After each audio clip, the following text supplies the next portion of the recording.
जे gall bladder stone झालेले आहेत त्याच्यामध्ये कोणतं डाएट फॉलो केलं पाहिजे किंवा कोणता व्यायाम केला पाहिजे जेणेकरून हे तुमचे गॉल ब्लॅडर स्टोन्स कमी होतील किंवा झालेले असतील तर ते वाढणार नाहीत किंवा होणारच नाही.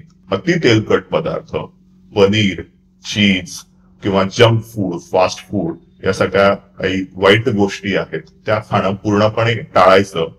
रेग्युलर तुमच्या डाएटमध्ये तेलाचं प्रमाण जे काही असतं, 4 लोकांना भाजी आमटी बनवली जाते घरामध्ये, त्याच्यासाठी जे काही तेल वापरलं जातं तेवढं मॉडरेट तेलाचं प्रमाण चालू शकेल, पण अति तेलाचा वापर असतो तो करणं टाळायचं.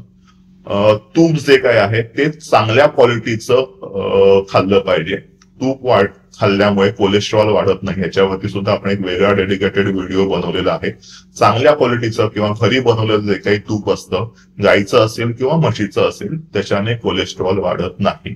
त्याच्यामुळे त्याची काळजी करू नका. तूप तुम्ही तुमच्या पोळीवरती, वरण भातावरती, आमटीमध्ये तुम्ही थोड्या प्रमाणामध्ये घेऊ शकता. 1 ते 2 चमचे तूप पर डे हे सगळ्यांनीच खाल्लं पाहिजे. व्यायामामध्ये मी सांगेन की व्यायाम केल्यामुळे काय होतं की तुमच्या शरीरामधले जे काही फॅट्स आहेत, कोलेस्ट्रॉल आहे, लिपिड्स आहेत, ते बर्न होतात, कमी होतात. त्याच्यामुळे तुम्ही व्यायाम केला पाहिजे. एक तर तुम्ही वॉक घेतला पाहिजे 15 मिनिटं, 30 मिनिटं, 45 मिनिटं, जशी तुमची कॅपॅसिटी असेल त्या कॅपॅसिटीमध्ये तुम्ही वॉक घेतला पाहिजे किंवा सूर्यनमस्कार घालणं. जर का तुमची बॉडी तशी सस्टेन असेल, तुम्ही तुमच्या जवळच्या वैद्याचा सल्ला घेतला आणि सूर्यनमस्कार घालायला सुरुवात करायची. सूर्यनमस्कार हा तुमच्या संपूर्ण शरीराचा व्यायाम आहे आणि त्याच्याने सुद्धा कोलेस्ट्रॉल, लिपिड्स हे कंट्रोलमध्ये ठेवायला मदत होते.